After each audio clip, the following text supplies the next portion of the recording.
And welcome to One Stop Co-op. Steve here with the crew again. I got Canje. Is he here? Is he here? I don't know. I'm not sure. Being held captive. Shh. Blink twice. Blink twice. You should have totally Hey, everybody. totally raised up and was like, please send help or something. Help me. Oh man, I should have made a sign. I should have made a help me sign. Super good. Oh my gosh, that would have been like epic. Hey, everybody. And of course, we got Bairnt with us too. So thanks, Bairnt, for joining. Oh, it's awesome to be here. It's been a while. I wasn't able to make last week, so it's super good I can make this week. How dare you? I know. How dare life? What is it? US 911. I'm trying to remember that number from the IT crowd where it was like this ridiculously long number for emergency services that no one could remember. Yeah, right. Like Oh my God, 961-619. Those were the days. Oh boy, excellent. Well, welcome. If you're new here, this is our co-op chat. This is our live rambunctious weekly chat. At least we try to be weekly. Where we talk about various topics, new topic every week, with normally a cooperative slant to it. Yes. So, there's a 3. Yeah. Yeah. Nice know. Yeah. Now you're gonna make me look it up. Anyway, go ahead. Oh boy, yeah, it's gonna be one of those mornings. It's gonna be great. Love it. Love these chats. So we are talking about the waiting game. So what we mean by that is, what do you do when everyone else has the game and you don't? I think someone has experience with that recently. What? Who's doing that? Who's doing that? The funny thing is, Steve, I think every one of us has experienced at one point in time, no matter how much we try. I think that's Yep. and because it always, no matter what happens, when things start being shipped, they'll always say stuff like, we don't have a specific order, we're just sending them to the people. I'm like, you kind of wonder, is there an order? I mean, or not? Just throwing stuff out there. Honestly, you have to think that when a company is planning to ship things, it isn't just like, okay, let's just start throwing darts and see which ones we send out. I mean, there must be some way, but of course, we as backers or as customers never know exactly what the criteria is for shipment. That's part of the deal. Okay, I'm gonna throw out a theory. Oh yeah, I have a theory. They see my name and they put it at the end of the list. Is Well, that your theory? Yeah, that's one theory. But so when we buy these or back these games, there's a whole laundry list of things you can add, remove, all that fun stuff. I have a theory that if it's not a self-contained package, like you do something custom to it, you get placed later in the shipping. That's my theory. I don't know. So that's true or not. Nope, you didn't think true? I'm thinking about it because I'm trying to think, is there a game that I just got the core from Kickstarter, and that's never true. but there's two different things. I think it's if you do something outside of a pledge level, that's Right. the deal. Right. So, like, for example, say you go to McDonald's. This is a good example because somebody actually did this to me one time. I went to McDonald's. I used to work at State Farm with my dad when I was younger, going to college. And in the summer, I'd do this. And we'd have lunch breaks. And you could either get lunch, like you go out of the cafeteria at State Farm, or you could go across the street and get like McDonald's, Arby's, whatever they want, if you want, right? Well, of course, everybody's on lunch break at the same time.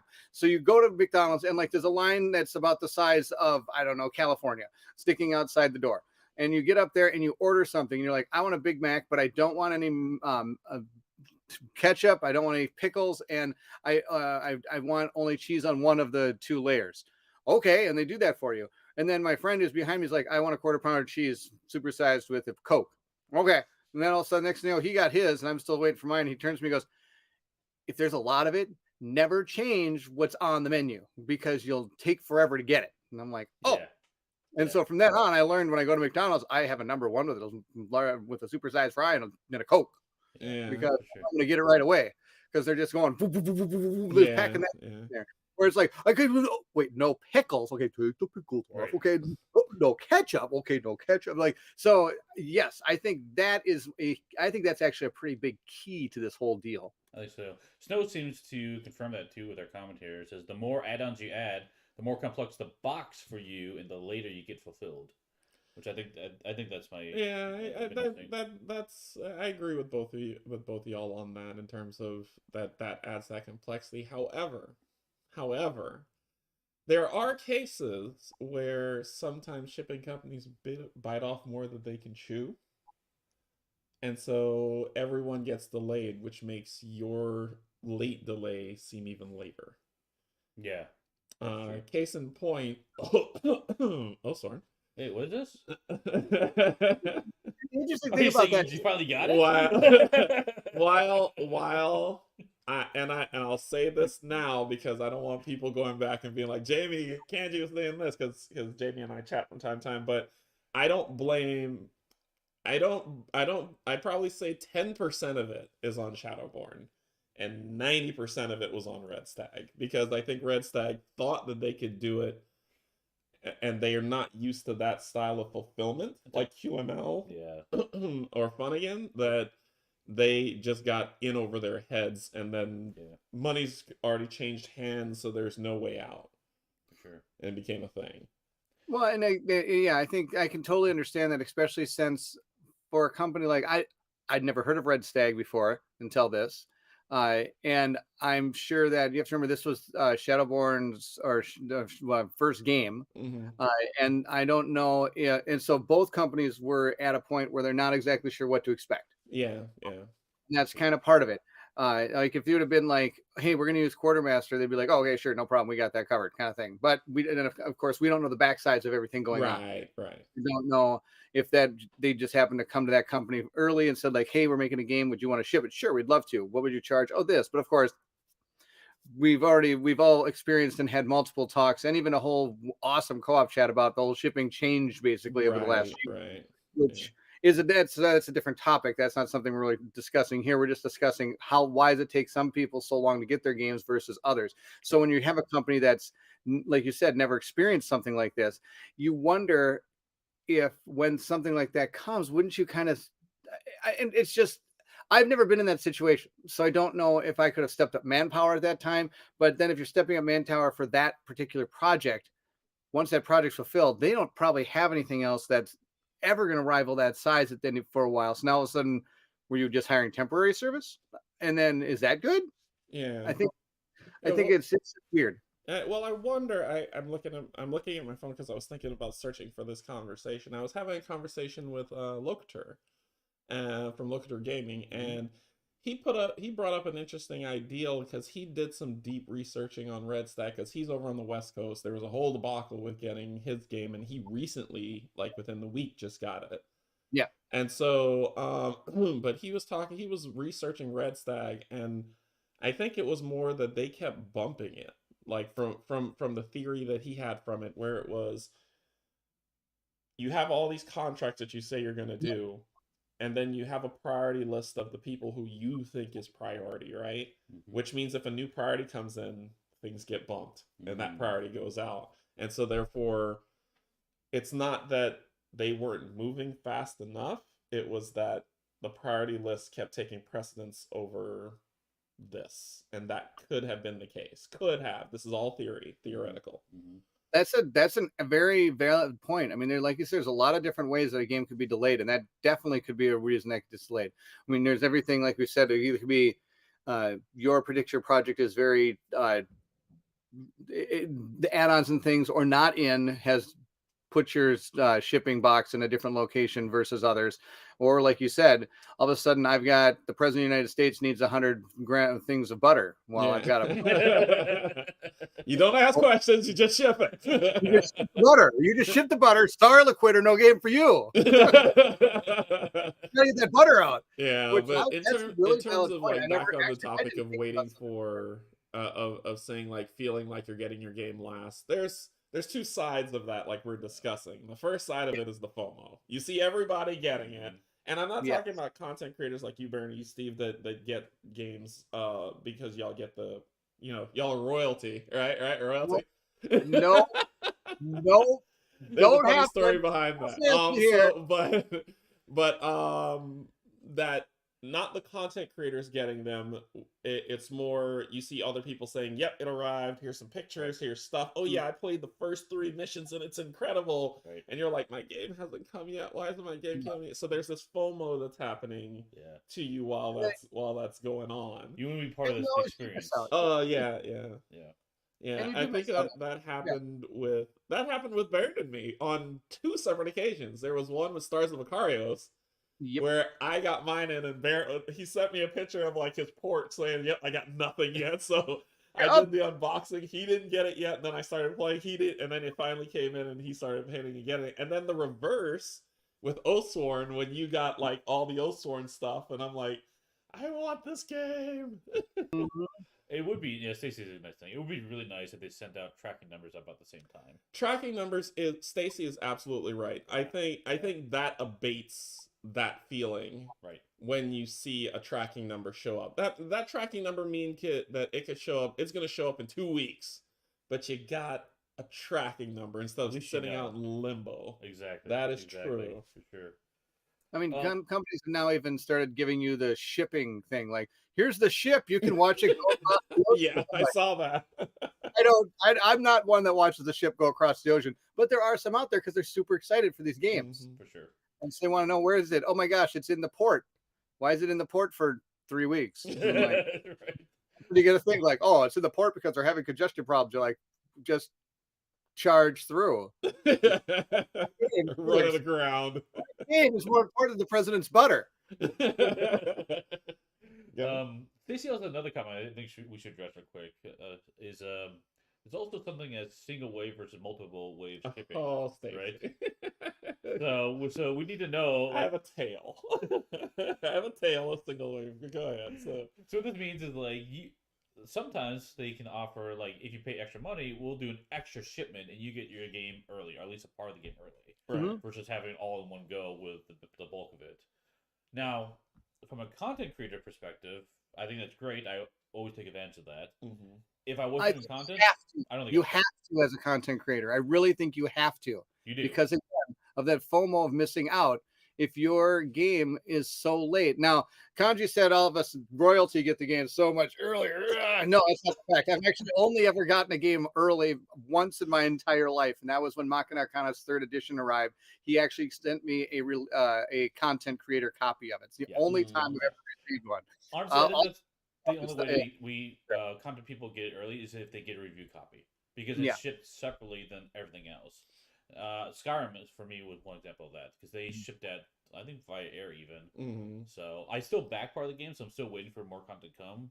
Right. But yeah. So that is one way that comes out. But that's a little bit of a special situation. That guess who doesn't care if the name Bairnt is on the package? Quartermaster or Red Stag, right? I think they have Quartermaster doesn't care. They'll ship you're like everybody else and you're gonna get the shipment, so I think that's fine. For me, okay, so one wave versus two wave. This is where I learned my lesson. So it all depends on how excited you are for the game. I'll say that. Start with that one. Yeah, for sure. And I'll use an example of where I decided to never do one-wave shipping again. So I always do 2 because I suffer from FOMO in the worst way for games that I back because I want to play them now. Right. So I backed Tainted Grail, one-way shipping. And I was like, well, it doesn't make sense. We could just wait for the game. It's just a game. And not only that, you're able to save. Need the FOMO. You've got other games to play. Yeah. And I was like, that all sounds logical until the first wave of Tainted Grail arrived, and everyone is. And this is before I was a content creator, and that was before everyone got it, and everyone's like, this game is incredible. I love it so much. And I'm like. Do I just buy a first wave shipping from somebody and be able to play it right now? The whole game. And you know how even that goes, because it's like, okay, well, the aftermarket is marked up to high heaven when a game first drops. I found that out with Marvel United very quickly. And so you'd see people saying, okay, well, yeah, we got a game new in shrink wrap ready to ship, and the game on Kickstarter was 120, and they're like, yeah, it's $500 plus shipping. Right. Plus shipping. Right. So after that Tainted Grail thing, I was like, yeah, I'm not doing one-wave shipping anymore. I know myself well enough to know that I want to play it with everybody else.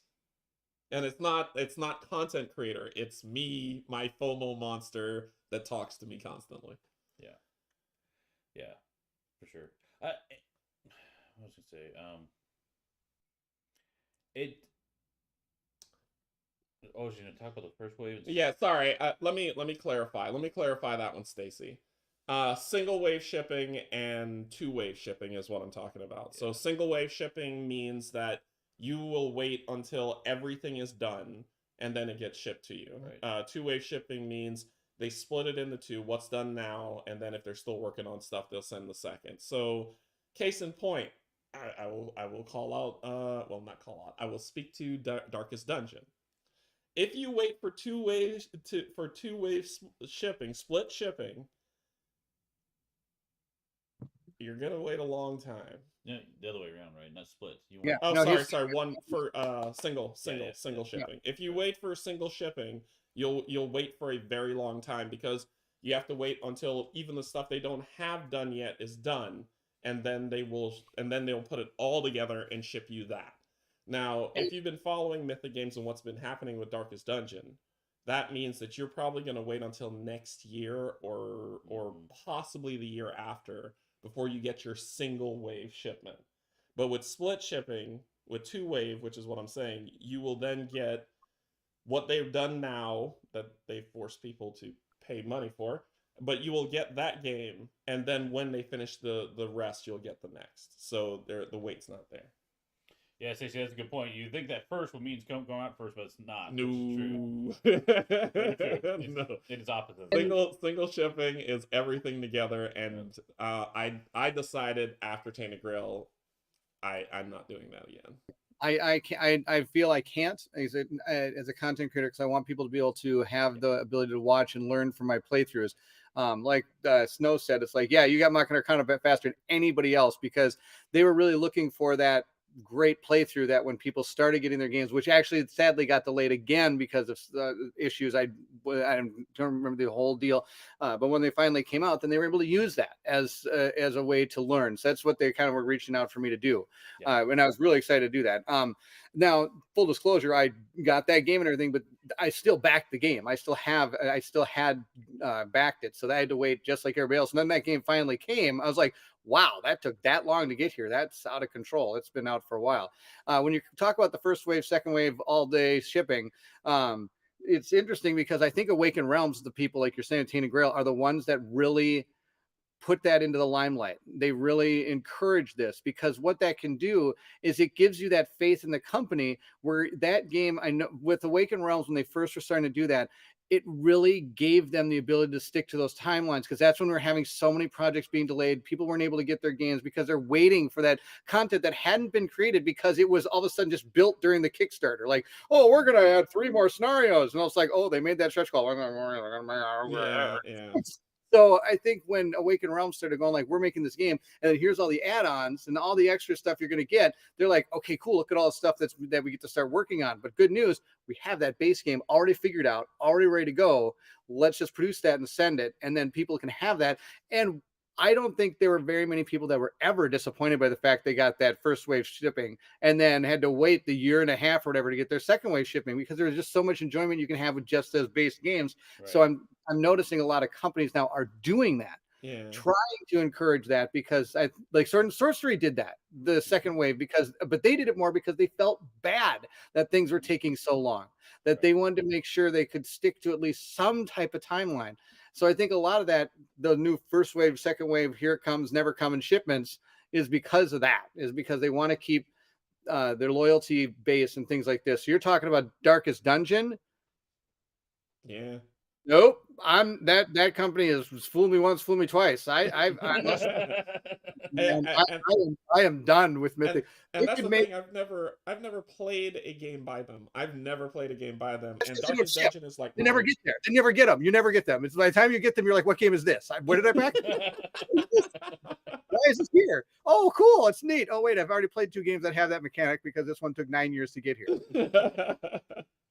I am obviously kidding more than anything else, but I've had bad experiences with that company in the past, and so it's just overall, not just with shipping, just with the games themselves weren't what I was hoping for. So I've really kind of backed off until I can see a product that I really enjoy out of that company, and I would actually wait and grab a second market from them because I just don't. I mean, they could come out with Aliens. This is the best game ever, and I will wait, probably not even Whoa. back it. I know because They burned him good. They burned him Wow. good. well, when you think about it, they probably are going to make a game called Aliens, the best game ever, and then you're going to get you're like, what is this? But you made a good point. Clowns. You're like, those aren't aliens, those are space clowns. What's going on here? Why am I doing this? You made a good point though earlier where you talked about when with the stretch goals when you unlock more stretch goals it makes the game take longer because that stuff probably isn't even designed yet. Somebody was like, oh, this would be a cool idea, Right. and hasn't been thought of. So it's something to consider when you're looking at Kickstarters and you're seeing all these stretch goals unlocking. All you're seeing is time being added on to you getting your game. I think the one company that does stretch goals well and are able to really use stretch goals as a way to help the game move forward is Cool Mini or Not. Come on. I think Yep. because I guarantee you they had almost all that planned already. Yeah. And it was just a matter of it coming out. I think what really hurts and it's hard for is those newer companies that haven't done a lot of Kickstarters and all of a sudden start going, oh, wow, we're getting way more than we thought. I didn't expect to do, like, you know what I mean? I think it's those bigger companies, especially Cool Mini or Not, because most of them is just miniature, and they've already got probably mold. They're already working on molds for those because they know they're going to hit those. Right. Yeah. I think and that's talking about like the delay of the project as a whole too, but I think talking about delay of deliveries getting out to people at different times. Snow has a really good point that we haven't discussed yet is about translations, right? Oh, Or- yes. It's huge too. Yeah, so like they might like just talk about Radagos. They wait until all the translations are done before shipping out, but most of the time, when they get the translation done, they'll ship out at that time. So whatever they have, because obviously they make the game in a language up front, and that's already done. So those might get shipped out while you're waiting for the translation in the language you purchased to get finished. So that could be another way of delaying. Oh, different yeah. than when you get.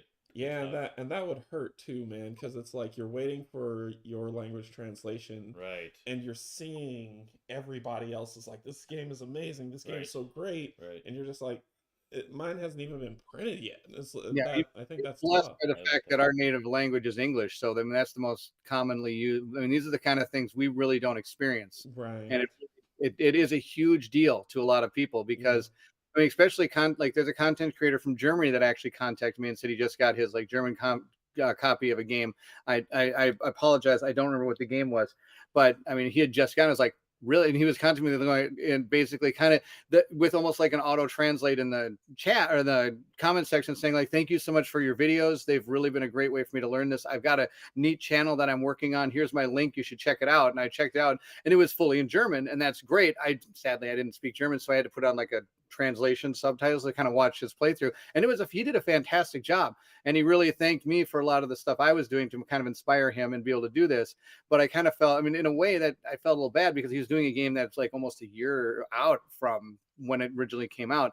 But he had a pretty big following because I'm sure in German, there's still a lot of people that don't really watch the English stuff. They'd rather wait for that German. So there's kind of two sides to that, depending on which way you look.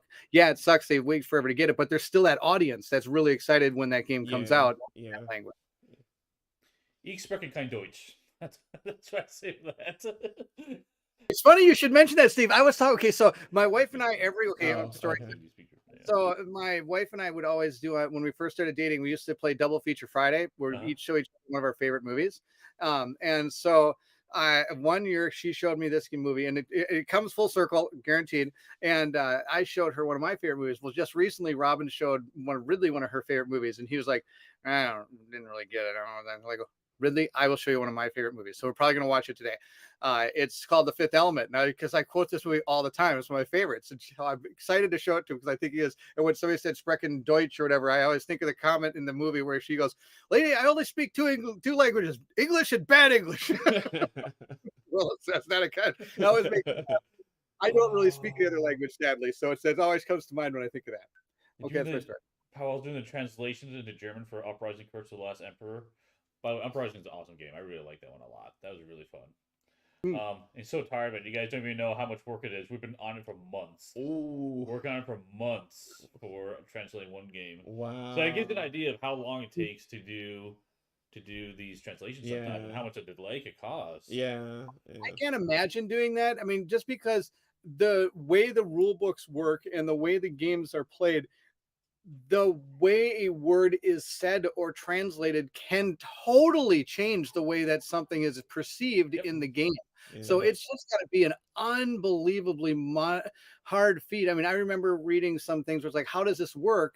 And somebody explains it in a comment or something on Board Game Geek, and they're like, oh, that makes more sense because in the German, they were trying to explain it like this because apparently the person is bilingual, I'm guessing. And so when they finally started playing with the German rules of the game, I don't know what game it was, and so that's just got to be, I can't even imagine the undertaking for that. I mean, we can barely get the English rule books right sometimes, and having to take one and translate it has to be just unbelievably hard. Well, it's not even like translation to the right word, but like you said, the right usage. So I worked for John Deere at a time, and with a story about a translation mix-up, which was interesting. So with these big tractors and machines, you can create what's called these guidance lines on your field. So the machine will drive itself and knows where it needs to be by GPS. And it's one of the buttons was to be able to shift the track. So you can shift the track over to the next guidance line. But what happened is the translator translated as shift track as in changing your CD track number. Which is technically the correct word, but it meant something completely different. It is. When people looked at this, like, what does this mean in this context? It doesn't make any sense. It was really interesting. Yeah, it's like I suppose I could put music in my tractor, but no one will hear it. That's got to be awesome. You're plowing the field with a 6-disc changer. That'd be awesome. I'd be all about that. I'm sure they're out there. I'm sure like that's the deal. I mean, imagine like a combine. I can just imagine a combine like going and all you're hearing is Led Zeppelin playing. That's right. It's like the big speakers coming in. Ride the Valkyrie. Ride the Valkyrie. That'd be so good. So good. And then you're like, Here we go.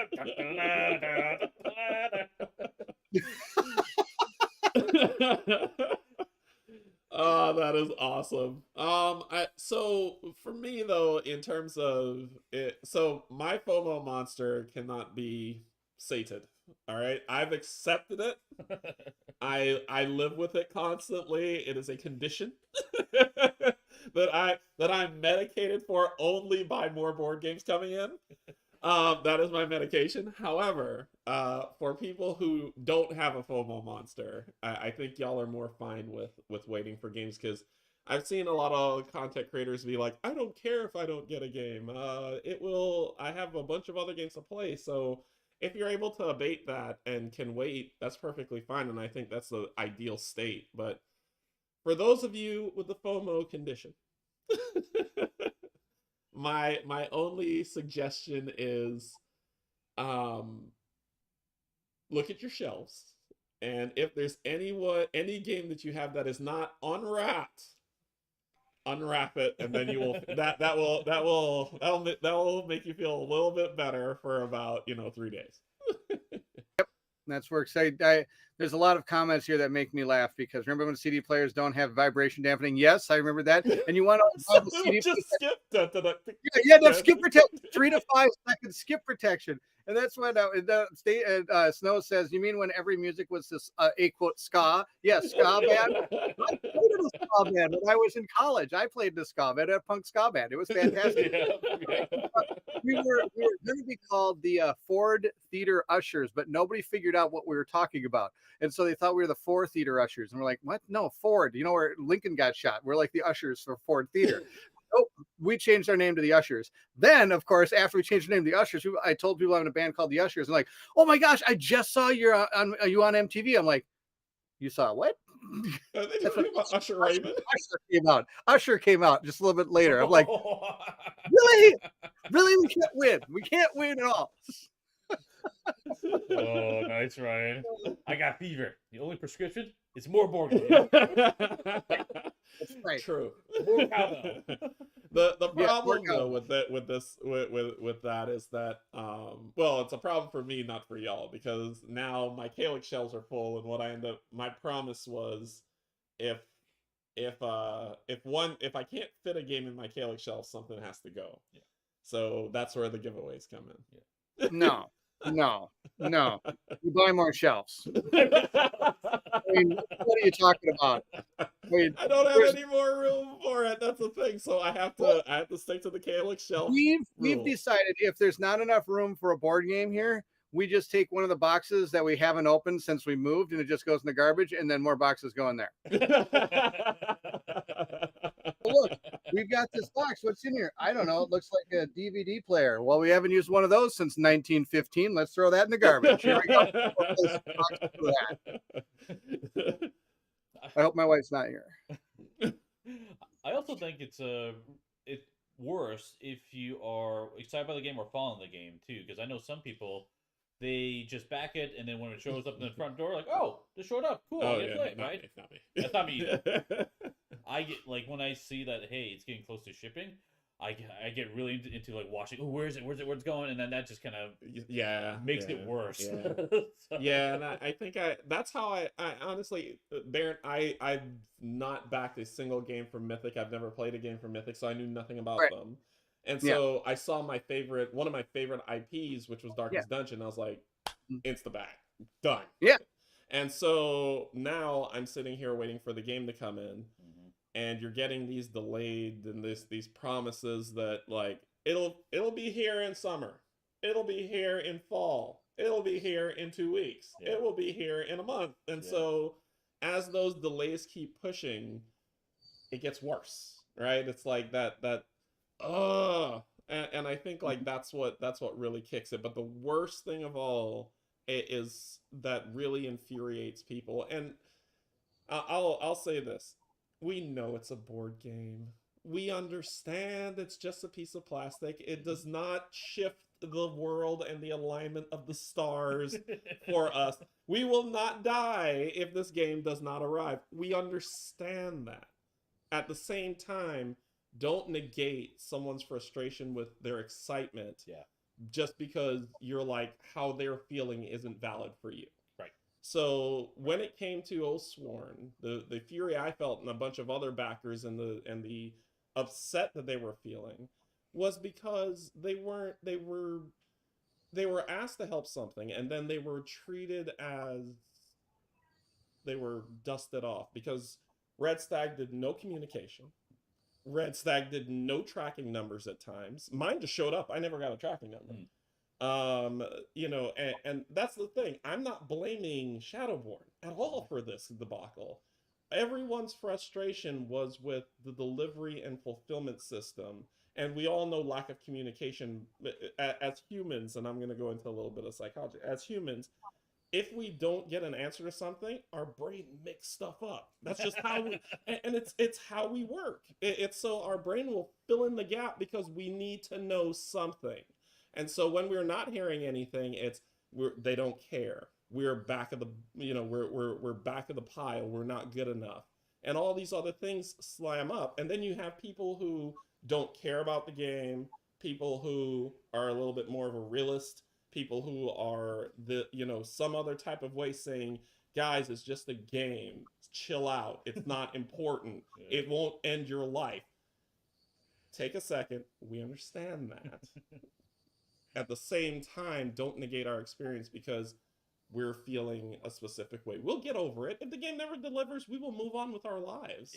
Yeah. It's just more, and I think that's the part I saw happening. Anyway, you popped up something. Oh, I was talking about Powell was mentioning about having a jerk in the company, having someone who's very effective at getting the product moved and communicated to backers is huge. It's I really never huge. heard that term before in my life. Jerk? Yeah. Oh, there's one on the team. Okay. Yeah, Powell, just for everyone's knowledge, he's one of the Nemesis Games guys. Oh, okay. So they do the Uprising Curse of the Last Emperor game. Okay. All right. Hello, Paul. So, yeah, they're super cool. They're great guys. I've played the game with them on tabletops now. They're really awesome guys. They're super. Absolutely. They're actually hilarious too. They're absolutely a super fun group of guys to play with. Definitely. Anyway, I went on a diatribe about because I remember a lot of people like posting in chat being a little condescending and being not to me but to other people about them being upset about what's going on, and my whole thing was like, I understand why they're upset. I'm not going to negate their experience, but I also don't need to contribute to it. So it's like, I mean, I did, but I don't need to contribute to it only because they need to feel what they're feeling so that they can work through that process and continue on with the rest of their day instead of bottling it all up. Yeah, I think Snow's a good comment here. I know some backers are angry because of it, but I got an explanation. I'm good, right? And I think that helps a lot. Like, like you can be angry about it, but once you have an explanation of what's going on, what's happening, it really helps a lot to change your expectations. Especially when you get the actual answer from things, it really makes things come more to a perspective. Like all of a sudden, you're some of them, like I remember what was the game. I remember all these. I have to admit, I kind of feel bad. I get a lot of games, and sometimes I don't exactly remember which ones were which when it came to like bad news coming from. Royalty. This is royalty signing right now. Anyway, I remember like kind of going like, dang, I haven't heard from this company. I think this game's supposed to ship like next week, and I get a thing going like, oh, sorry, big delay, and I'm like, really, what happened? Like, oh, the factory had an outbreak of COVID. Now I'm like, oh, that sucks. I hope those people are doing a little bit better. I mean, they've like, oh, we had a 2-month delay because of that. I'm like, wow, that's terrible. I hope things are better over there now. I mean, you get that kind of realization, like, oh, okay, now sometimes it makes it more of a human issue then again, where it's like now you can kind of go like, oh, I really feel bad for those people. I hope they work out. My game again, like you're saying, it's plastic and paper and cardboard. I mean, I can wait a little while, but that is a different situation than the idea of like thousands of games are sitting in a warehouse and why isn't mine shipping? Exactly. That's a different type of thing altogether. But it is nice to have that open line of communication to the backers as to what's going on. I think that really like you said, your imagination goes down. And I had a really good point, and now I don't. I think I'm sorry. I don't know my diatribe. Remember what I was going to say. Darn it. I need new braids. Yeah. Cool. I think go ahead. Well, no, you tell. You know, I stated my. Bleh. Oh, I remember what I was gonna say. Yeah, do it. I remember what I was gonna say. Now, on the complete flip side of everything, you've got a company that can tell you there's delay after delay, there's change after change. We don't know exactly what's gonna. Oh, I'm sorry, it's like gonna be another year. And everybody, 99% of the community that hears that goes, that's awesome. That's totally fine. And that's Kingdom Death. Anytime Poots put out like anything that says like, oh, I'm sorry, man, we have to hold the project back for another year before you're going to probably get it. Everybody's like, oh, that's great. Keep going, man. We're excited when it finally comes out. And it's interesting how he gets this pass when every other company we ever have, whenever there's either a delay, even with a realistic reason why, there's always some follow-up kind of like, oh, man, I really don't understand why they can't get this game to me. But for some reason, he gets this unbelievable pass. And I am in the same boat as 99% of those people. When he says, oh, it's going to be a year delay, I'm like, totally cool. Because I know what he's doing is going to be unbelievable. Well, and it's also established. It's what I used to call the Blizzard effect. Before Blizzard was acquired by Activision, the company Blizzard who made World of Warcraft. Oh, it's not. I thought you were talking about weather for a second. There's a blizzards, man. I'm interested to see where this goes. I don't know what that means. What's the word mean? So, what is the substance? I don't know how to drive anymore. But there was a company called Blizzard. They created World of Warcraft back before they were bought by Activision. They had a golden pass to where they're saying they never gave release dates. They're like it'll be out when it's out. And they created this game called Starcraft that took 10 years to make. Oh yeah. And people waited. People waited because they knew they were going to get quality. And they're like, I don't care. When you deliver it, it's going to be gold. And I think that's what he's getting with the KDM stuff. Yeah. The KDM fan base is so strong, right, with the people who love the game, that they think it's an amazing game. And what they'll do is they'll say, yep, it's going to be good. Take your time. I actually work for Blizzard. 100% believe it. That's cool. I used to work for Blizzard when they were still cool. Sadly, all the games have now left. Yeah. That's it. It happens. It happens. People have told me that about People have told me that about Fantasy Flight Games. I still like their games. I like games too. But I remember people used to say the same thing. People say that today about CTG. That if CTG delays a game, they don't care. They trust them. It's going to be good. I didn't know that Fantasy Flight changed the policy as well, because they used to on their website have, hey, here's the status of all these games, here's when they're shipping, here's the arrival dates. They stopped saying when their estimated retail dates would be anymore. Oh, okay. So they started doing the same thing as what you saying, Blizzard. Yeah. So it's like when it shows up, it shows up. You got it, right? Which I think helps a little bit, because people saw that and they were following that schedule very closely. Like, where's the game? What's going on? What's the delaying? If you don't say when it's happening, you don't have that expectation. Yeah, it's fine. But at the same time, if people are backing a game, a project, you want to have some type of timeline in place, right? Yeah.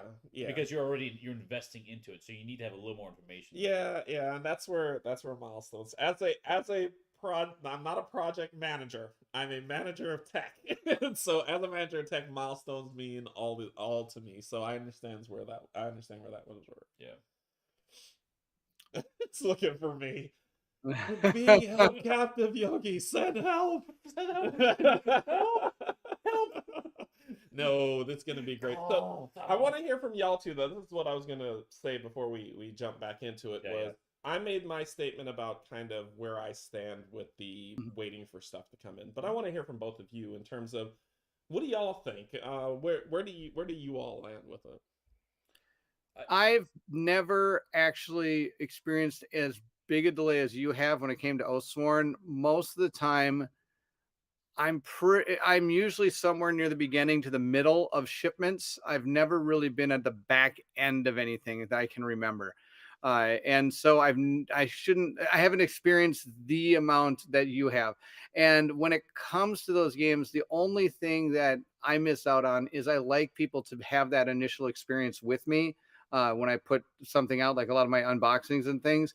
And if it's a game that's been out for a long time, that I don't get to feel a lot of excitement that everybody else does in the comment section. Like I'll get people like, oh, I just got my tracking number today, or I got it yesterday, super excited to like it. And I've got other like, I haven't got my tracking number. I hope I get it soon. And I'll even type back to them like, I hope you get it soon too, man, because this game looks awesome. And like almost the next day I get a comment, I got my tracking number. So but when you're at the end and you're doing your unboxings, people are kind of like, oh yeah, that game looks cool, or oh yeah, I got mine. I'm on mission 5. You're like, that's sweet. I'm got my here. I'm about to open my rule book and read it. I don't know anything about this game yet, but they really seem to be excited. That's good to hear. You know what I mean? So when it comes to being able to experience the stuff with the fan base, I kind of miss that if you're near the end, which I think is the biggest letdown of the whole deal. Personally, I haven't really experienced too much of it. And it's not because my name is on one of those packages they're trying to ship. Guarantee that is not the deal. I just think I've been lucky so far. Not only that, I also am lucky that I live near Colin, and when it came to, I think it was Stars Vicarios, we had both backed it. And he actually got his copy like 3 weeks before I got mine, but he got his near the like beginning middle area. Canje was like the first one, and I think he's the first person to ever receive that game. And so we were like middle of the road there. And so if it wasn't for the fact that he both had one or had backed it, I would have been so far behind on that one. I'd have been super sad. And I don't know how much, I don't know how much excitement I would have had for the game because so many other people have already experienced the excitement. You know what I mean? Yeah. What'd Canje do? Brian. Cynthia, Cynthia, can you flick Brian in the head for me, please? Thank you, thank you. And I know there's a lot of people out there that, and the thing is, we're talking about these issues as if they're like big problems. This is not problems. These are just different experiences. Because I then hear like some of the community that we have doesn't see these. I mean, they don't ever expect to see these games when the rest of the community does, because they're part of like the rest of the world shipping, which always seems to get kind of a back burner. Yeah, yeah. And but so it's hard. I kind of, I don't know. It's just, so when we talk about this kind of issue, it's something that is good to talk about, but it also is a little bit hard all over. Does that make sense? Yeah, and I think Canje had a really good point that to bring up is, like, I agree with you, Bairnt. Like, this is not that big of a problem, but at the same time, people feel what they feel, right? You can't negate their feelings, No, of it, and I think that's the thing of it. Is Right. That's what I was saying is, Right. if the people who have the problem aren't saying like this is world ending, they're just frustrated. Correct. And if we give them that space to be frustrated, they move past it, and then it's fine. But if we Yep. say Yep. things like kind of downtrodden things like this is not important, the world is at war, and all these other things, what you're telling them is that they don't matter. And Right. so my thing, and not the problem doesn't matter, they don't matter. Their feelings don't Exactly, matter. exactly. And so that's the thing that you want to do. That we Right. recognize there are bigger fish, there are bigger things going on in this world. Definitely. But why should that negate how you feel? And once you get past that feeling or work through it, it's gone and nobody cares. They're on to the next game. They just want to feel like, that's all I'm saying. Exactly. The one thing, the one, Exactly.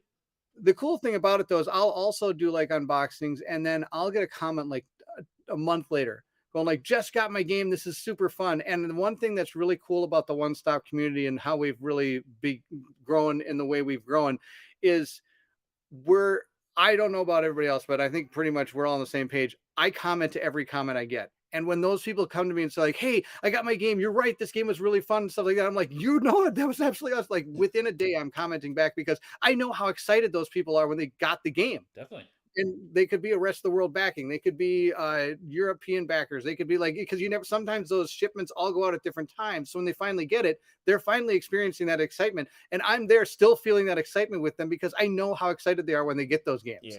Yeah. And that's the cool thing about that's the cool thing about the community. I wish everything could just be like put on the transporter and go, and then everybody is on the doorstep and we all go, yay!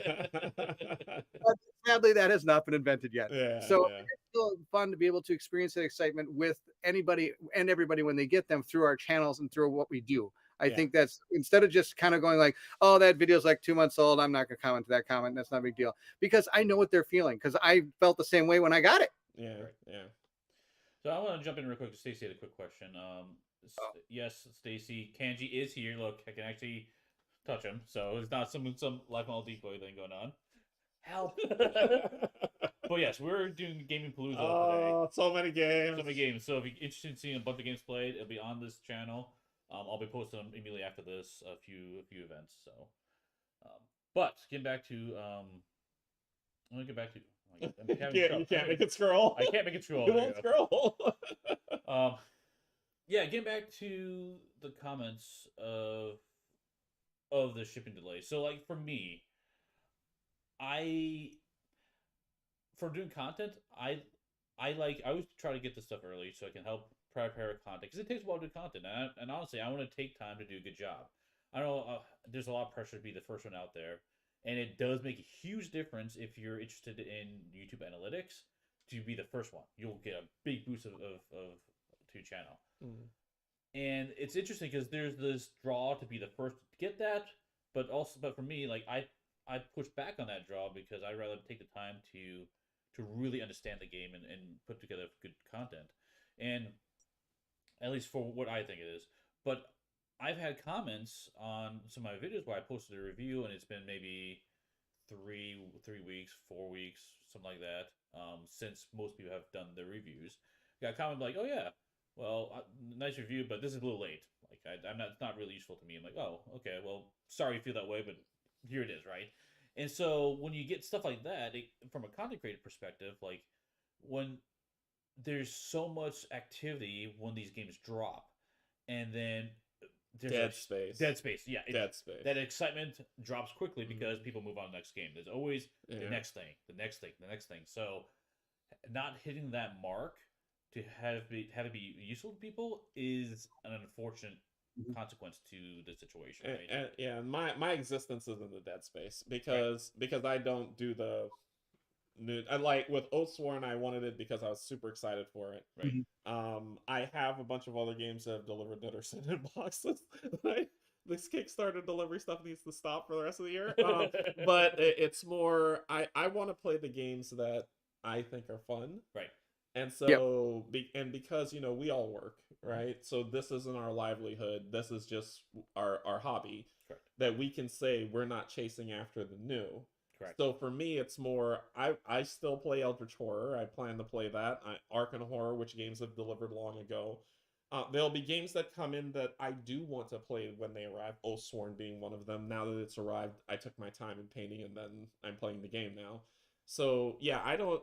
I think like my channel exists because of the dead space, because it's more. I want to play these older games that people have played tons of. And what's funny is that you find that people come back and they're like, yeah, well, yeah, I remembered this. This is awesome. It's interesting because if you're late to a new game releasing, you might get that feeling of like, well, this is too late for me to be useful. But if it's way past that point, then people get excited to see it again. Oh yeah, I forgot about the game. So there's like this weird space, like up front, awesome. Way back, also kind of awesome. But in the middle, like, right? It's kind of weird, weird situation. But no, I'm the same way. Like we're playing Pandemic Legacy Season 0. That's a old game now. Hard to say old for that. Not that old, but it's a lot of people already played it, and we waited to play it because spoilers. We want people to be able to watch after playing it themselves, so they don't have to worry about spoilers. But like analytic wise, it's not doing great for us at all. But that's not also why we do the channel. Like, right. So, but for other content creators, that is the case. Like, I know they are after analytics, so that's even more important they get the games at that time to prepare stuff. So. Yeah, I'm kind of like Canje and you guys to an extent. I mean, I'm sure people know, like I'll do an unboxing of, like, for example, ISS Vanguard. I'm probably not going to get to it for maybe a couple weeks. And that's just going to be the deal because I've got other things I want to do. Like like Canje, I'd like to have my miniatures painted. I feel that's very important for a playthrough when you're doing it. Painted miniatures. I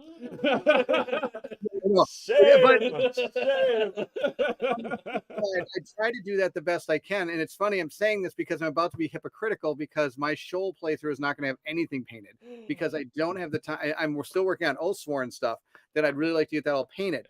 And Shoal is a game I really want to get to, so I've learned the rules, but I'm not going to have time to paint it but I want to get that game out there because there's not a lot of playthrough rules explanation. So again, I want people to be able to see this game so they can understand how to play. And I feel that's something we do really well as a group, is being able to explain these games so that people can learn from our experiences. And if there's nothing out there for them to learn from, I mean, I've gotten many comments after I put something up where I'm just like, are you sure that's how that worked? I'm like, yeah, I'm pretty sure. He's like, oh my gosh, you're totally right. I've been doing it wrong the whole time. One of the biggest ones I always get is from Nemesis, where somebody's like, how did you get to take multiple turns in a solo game? After 2, you're done. I'm like, I can totally see why you think that. And so then after I explained, it's like, oh my gosh, that's absolutely right. This game I was playing it way harder now. So I'd like to get those out there so people can learn these games as they're getting them. So that one, unfortunately, is not going to be. But yes, like you, I just did an Arkham Horror legendary card game playthrough of Dunwich Legacy.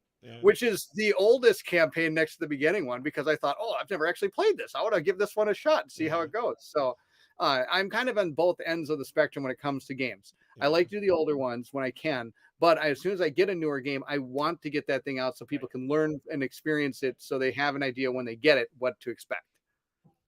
Yeah. Damn it, Brian. So and mine is more Canje, have you been playing with gray miniatures lately? I'm trying to think. Did I? Marvin Knighty did. Recently. Oh yeah, I didn't have time because I was painting Oathsworn. Hey, you know what? I respect that. I respect that because of what I just said. I am still painting Oathsworn. My goal is to have it be fully painted. That's my goal. And I've got 4 more of these things I got to paint. I got to paint that other like character and another thing. And guess what's not being painted? I'm gonna have it fully painted except for those 4 allies. I'm never painting the 4 allies because you have to be shamed if you have to put one of those. If you have been so bad at the game that one of your guys died, you get a gray mini. Yeah, I think like I'm kidding, of course. Totally the only thing that I like about and I know we're coming to a close to the end, so I'll stop after this. The only thing that we that I also like about the space that I cater towards or that I exist in is I get to play the games that I want. Like for instance, I haven't had it on the channel for a while, but I've played a couple playthroughs as well with Steven, Steven, who lives in Texas. Gloom of Killforth, my #1 game of all time. I've taught people how to play that game. I've played that game a ton, and I'm going to come back to it, and I'm going to play it again. And it's not the Cult of the New. It's a game that I love that I'm going to play. Thanks, Ryan. Thanks. You'll have to suffer through all the uncultured plastics.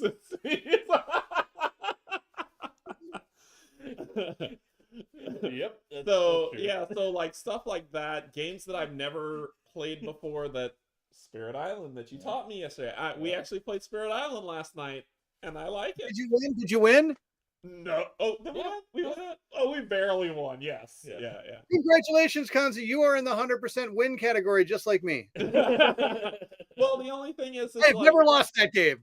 When you get oh god, we could talk for hours on this stuff.